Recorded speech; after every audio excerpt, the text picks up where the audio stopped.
Welcome to another episode of the Black Barbers Doc Podcast. We got Aaron Jones, aka Vegas the Barber. What's going on? What's up, man? Thanks for coming on this episode. Yes, sir. I appreciate you having me. Yes, sir. So we've been, it's so funny how we met because we started playing basketball together. Right. And then come to find out you were a barber. And I was like, okay, cool. So then now we kind of built this relationship outside of the gym. Right. And come to find out we know some mutual people as well. Correct. Which is kind of cool. So I just wanted you to come on this podcast, man, and just tell us about who you are and basically your journey as a barber and then the special journey that we did for a friend of mine. Okay. Well, of course, as you already introduced me, Aaron Jones, Vegas the Barber, born and raised in Las Vegas, Nevada. That is how I came up with the name. I was given the name in, it is hot out there. I was given that name, Vegas the Barber, in barber school. I went to barber school in Louisville, Kentucky, graduated at the end of 2013. Okay. And while there, they didn't want to call me Mr. Jones or Aaron. So they were like, all right, your name is Vegas. And it just stuck with me. But like I said, prior to that, I was born and raised on the east side of Las Vegas, Nevada. And that's really where I grew up at. Life in Las Vegas is just as normal as any other city. Right. Most people feel as if because it's Vegas, it's just a strip, but there's more life outside of that. But yeah, really, elementary school was the same. Middle school and high school, ran track. I was a musician in church. I played the drums. And so that's pretty much how I really came up, in church and on the military base with my father. Wow, that's cool, man. Learn something new every day. We play basketball almost every single day, and you just learn something new. So I appreciate you for letting me into your space. Right on. Yeah, definitely. But the reason why I wanted you on this podcast was because we, like I said, we met on the basketball court and things like that. But we did a special delivery haircut for a friend of mine, Right. Brinson, right? And so basically, for some of you guys don't know about that special haircut that we did for him. He was going through some health challenges. So basically what we did was we just wanted to shine a light on, just helping someone. So let's talk about when I pitched that idea to you, what made you want to jump on board?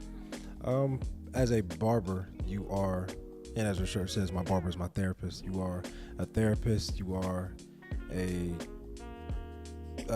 helper, a community activist. You're everything. You're a music head.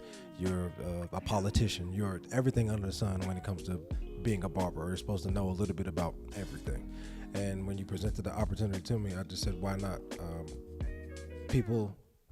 Things happen with people, and life happens.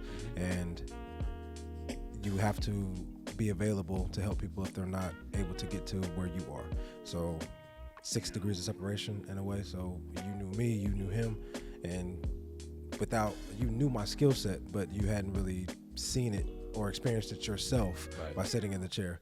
But you just wanted to entrust a barber to be with you and just deliver a great service of gratitude. You being a friend and seeing a friend that was in need and just wanting to just be there for him. So for me, I was just grateful that you thought of me, because there's plenty of other barbers and people you could have thought of. Right. But asking me, I think it was after we got through playing a couple pickup games and you presented the idea. So I just said, okay, why not? I'm not too egotistic or big in the head to say, no, I can't help someone who honestly is in need. So, because I would want that if it was me, I would like that as well. Yeah, what was interesting about that was it was in my spirit to do it earlier, but it's crazy. The same day that we did that we drove I think I picked you up or something from the shop, and then we drove all the way out there and came back in traffic and things like that. But when we did that, the interesting thing about it was that his wife said that he was thinking he wanted to get a haircut. He mentioned to her that day that he wanted to get a haircut. And there was some like I say, he was going through some health challenges, but she was just telling me some of the things that was going on, and I was like, man, we got to document this, because he's a part of the band as well that I created, a part of the Black Barbers Doc band, and I was just around musicians. I'm a drummer as well.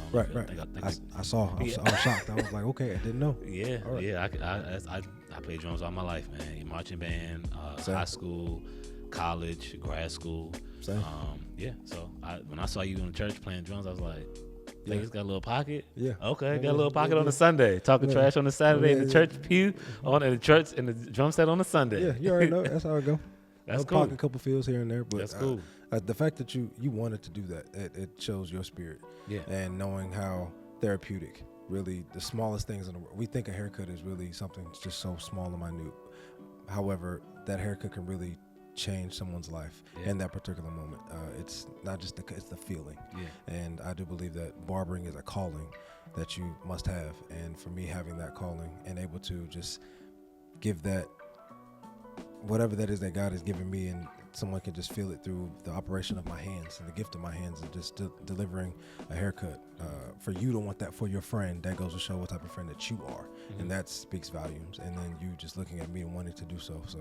And the joy he had on his face when we showed up to actually give the haircut. He was done. And just the excitement that he had the entire time, and then showing him the mirror, he kind of didn't want to see the mirror. To him, it felt good. I don't need to see it. It feels good. And that just, those are the moments that, for me, I'm just grateful I'm able to do what I do. Because really, of course, I want to get paid for my services, but that moment when you can look in the mirror and see that I've changed how you view yourself and your perspective of life, just for that 15, 30 minutes or whatever, and how you're going to feel going forward, that's enough for me. It really is. That's beautiful. So did you see where did you get that from though? Did you, your spirit, like, where did that come from? Like childhood? Or did you see something? Or childhood, church, it can be somebody else. At the end of the day, it could be anybody else, but it's me. And there's a reason why it's me. So I need to seek the reason why it is me. And once I know the answer to that, stick to that. Because that's the main thing. And there's a reason why it is. So, and the fact that I can think that it can be somebody else. And that's not to say it in jealousy or in envy, whichever one would fit. But I just know that it's a calling. And I answered it. And I have to accept the responsibilities of that. Wow. That's beautiful, man. This episode wasn't intended to be long. I just wanted to publicly on this platform thank you for doing that. I appreciate it, man. So, anything else that you want to add to this? That we can't wrap this too soon because you are endorsed by. I want to say endorsed by Andis. I'm working with them where there are some things that are in the pipeline. Okay.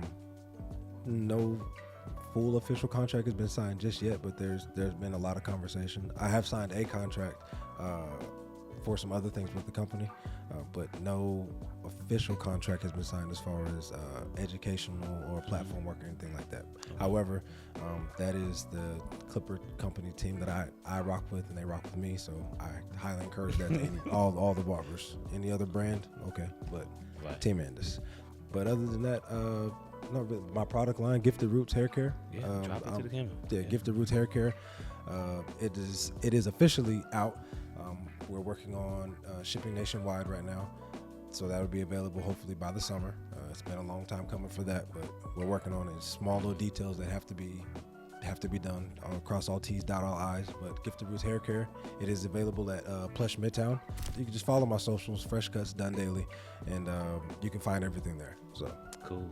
Well, I appreciate you for coming on the podcast, man. Thank you for having me, man. Seriously, I appreciate it. I love what you're doing. I'm glad that you're able to bring awareness and attention to black barbers, and you're wanting to make it a documentary, because a lot of black barbers do not get the actual love and care that they deserve.